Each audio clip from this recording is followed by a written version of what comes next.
Good morning everyone. Today we will discuss chapter number 1, that is the globe. So students, today's our topic is longitudes.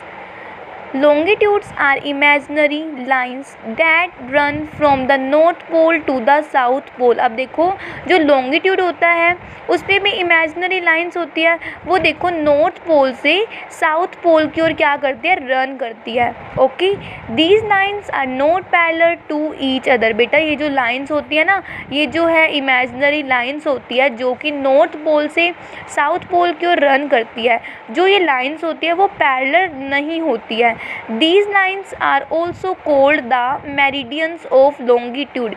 In lines को हम क्या कहते हैं, meridians of longitude.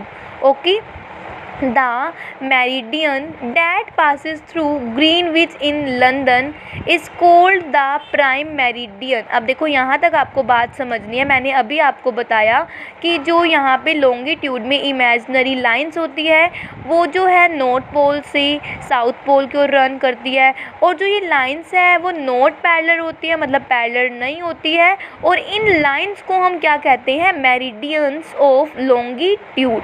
अब देखो मैं क्या कह रही हूँ कि जो ये मेरिडियंस होती है that passes through Greenwich in London, जो कि लंदन में ग्रीनविच से होकर गुजरती है, is cold the prime meridian. इसी को ही जो कि ग्रीनविच में, लंदन में ग्रीनविच से होकर गुजरती है, इसको हम क्या कहते हैं, प्राइम मेरिडियन. क्या बोलते हैं, prime meridian. And it stands eight 0 degree. और देखो इसकी जो डिग्री होती है वो कितनी होती है, 0 डिग्री होती है.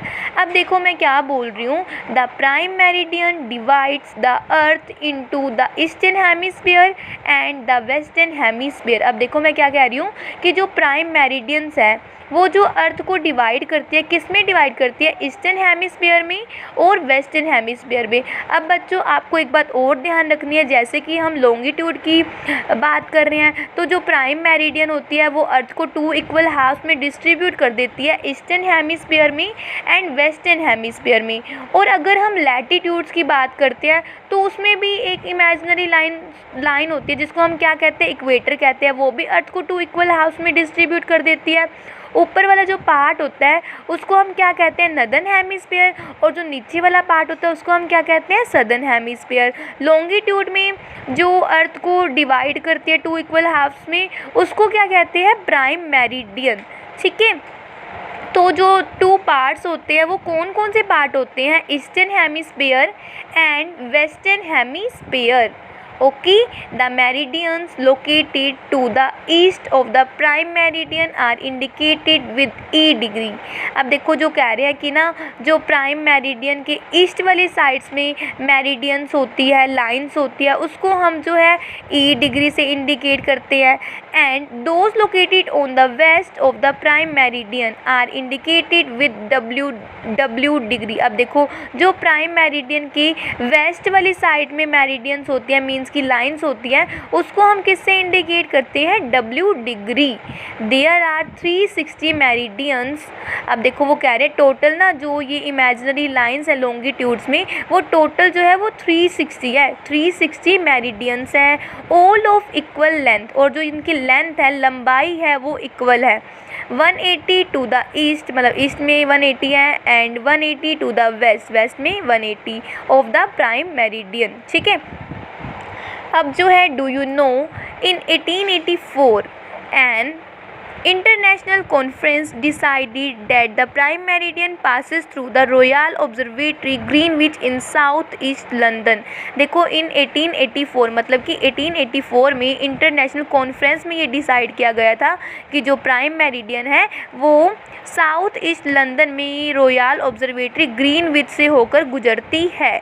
ठीक है, अब देखो located places on a map, कि जो है आप मैप पर प्लेसेस को लोकेट कैसे करोगे. When we are on land, we can locate the position of a place with respect to some landmarks और सम प्रोमिनेंट प्लेसेस। अब देखो वो क्या कह रहे हैं कि जब हम लैंड पे होते हैं तो हम जो है किसी भी प्लेस की पोजीशन को उसके कुछ लैंडमार्क्स से या उसके कुछ प्रोमिनेंट प्लेसेस से मतलब कि हमें पता चल जाता है, हम लोकेशन को फाइंड आउट कर लेते हैं। But what at sea, when at sea, जब हम सी में होते हैं, it is difficult to know whether we are near land और फार अवे फ्रॉम इट। हमें मतलब ये बहुत ज़्यादा जानने में डिफ़िकल्टी आती है कि हम जो है लैंड के नियर है या लैंड से दूर है। Thus, we need parallels and meridians to find the exact location of a place। तभी वो कह रहे हैं कि ना हमें जो है अगर प्लेस पे लोकेशन का पता लगाना है एग्जैक्टली में, असली में मतलब कि हम कहाँ पे एग्जैक्ट जगह पे, तो हमें ना पैरेलल्स की एंड मेरिडियंस की नीड होती है। मीन्स कि हमें लैटिट्यूड्स की और लॉन्गिट्यूड्स दोनों की बहुत ही ज़्यादा नीड होती है। These set of lines intersect at right angle resulting in the formation of a network cold grid. अब देखो वो क्या कह रही है कि ना ये जो लाइन्स है वो राइट एंगल पे इंटरसेक्ट करती है, एक दूसरे को काटती है, resulting in the formation of a network, जो जिसका रिजल्ट क्या आता है, एक नेटवर्क की फॉर्मेशन हो जाती है जिसको हम क्या कहते हैं, ग्रिड। यहाँ पे आपको पिक्चर में भी शो हो रहा है। The grid helps to locate places on a globe. अब देखो जो ग्रिड है ना, मीन्स कि जो लैटिट्यूड का लॉन्गिट्यूड को इंटरसेक्ट, जब लैटिट्यूड्स और लॉन्गिट्यूड्स जो है वो जब एक दूसरे से इंटरसेक्ट होती है तो ना एक ग्रिड बन जाता है, एक जाल सा बन जाता है। तो the grid helps to locate places on a globe. तो जो ये ग्रिड है वो जो है हमें मतलब कि प्लेसेस को फाइंड आउट करने में मतलब बहुत ज़्यादा हमारी हेल्प करता है। ठीक है, suppose we want to locate a place on the map. अब वो कह रहे हैं कि तुम सपोज करो हम जो है मैप पे ना प्लेस की लोकेशन चाहते हैं।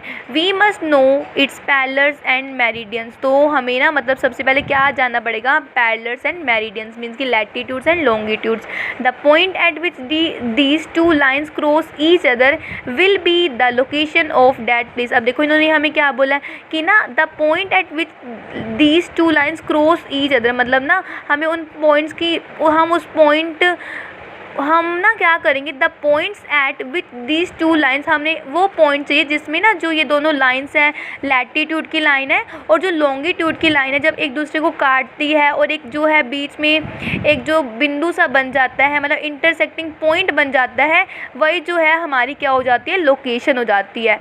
आई रिपीट अगेन, मैं क्या बोल रही हूँ कि देखो हम जो है जब जो है लैटिट्यूड्स और लॉन्गिट्यूड जो ये दोनों लाइंस है, मतलब जहाँ पे भी एक दूसरे को काटते हैं, जो हमारा पॉइंट बन जाता है वो क्या कहलाता है, location of that place. Means कि उस प्लेस की लोकेशन कहलाता है। ओके, फॉर एग्ज़ाम्पल, अब आपको एग्ज़ाम्पल दे रही हूँ मैं। If we find the location of Delhi on the map, अगर आप जो है मैप में ना दिल्ली की लोकेशन चाहते हो, we will find a point where the parallel of 28 degree N and the meridian of 77 degree E intersect. तो क्या होगा, तो ना हमें ना वो जैसे कि लैटिट्यूड की जो डिग्री है वो कितनी है, 28 डिग्री एन है, ठीक है, नॉर्थ वाली साइड है, मतलब मेरिडियन जो है वो 77 डिग्री ई है, मतलब ईस्ट वाली साइड है। जब जो ये मतलब ना ये जो दोनों लाइंस है एक दूसरे को जिस पॉइंट पे कट करेगी ना, मतलब जो ये लाइंस है जब वो इंटरसेक्ट होगी तो एक जो पॉइंट बन जाएगा, वही जो पॉइंट होगा वो दिल्ली की लोकेशन मानी जाएगी। Okay, this method helps us to locate any place on the globe और द मैप। यही जो मेथड है ये जो है हमारी किसी भी प्लेस को ग्लोब पर या मैप पर मतलब लोकेशन का पता लगाने में बहुत ही ज़्यादा मदद करता है। ठीक है, do you know the 180th meridian is designated as the international date line. Okay, thank you and have a nice day.